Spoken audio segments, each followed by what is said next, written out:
François Hollande a-t-il fait une erreur de casting en choisissant Cécile Duflot comme ministre du Logement? À voir la manière dont ce dossier est géré depuis plus d'un an, on peut se le demander. Sur le constat, tout le monde était pourtant d'accord. Les ménages français consacrent une part trop grande de leurs revenus à se loger, surtout quand on les compare aux Allemands. Les prix au mètre carré et les loyers dans les grandes villes, notamment à Paris, sont beaucoup trop élevés pour permettre aux classes moyennes de se loger à proximité de leur travail. On a trop privilégié l'accession par rapport à la location, au détriment de la mobilité des personnes. Enfin, les excès de réglementation de toutes sortes ont fait grimper en flèche les prix de la construction, sans parler de la spéculation foncière.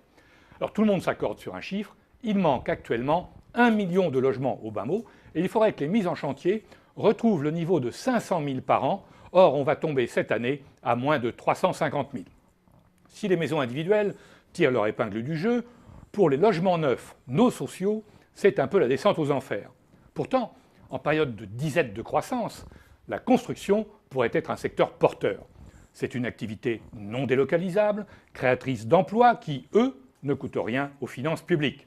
C'est aussi un secteur où l'on peut multiplier les innovations, la créativité architecturale, les nouvelles technologies, les énergies renouvelables. Dernier élément, et non des moindres, cette activité fait rentrer de l'argent dans les caisses de l'État, TVA, droits de mutation et autres impôts. Logiquement, Madame Duflot aurait dû être le ministre de la relance de la construction, de la reconstruction. Elle aurait pu y associer tous les acteurs. Car il n'y a pas de grande politique sans un minimum de consensus. Il n'y a pas de grande politique quand elle n'est que partisane. Or, Madame Duflot est partisane. Et son projet de loi Allure, accès au logement et à un urbanisme rénové, n'a pas belle allure.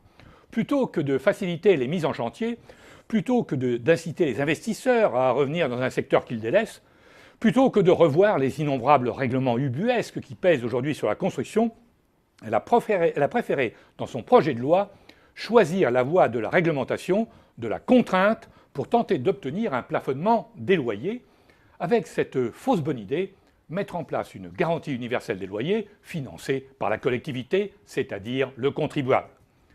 Avec son projet de loi qui vient d'être voté à l'Assemblée, Mme Duflot va faire fuir ce qui reste encore de petits propriétaires bailleurs. Or, le logement ne saurait se réduire au logement social et aux maisons individuelles. Il faut que les classes moyennes puissent se loger en ville, dans des immeubles collectifs, en étant locataires. Les compagnies d'assurance ont déjà déserté ce marché.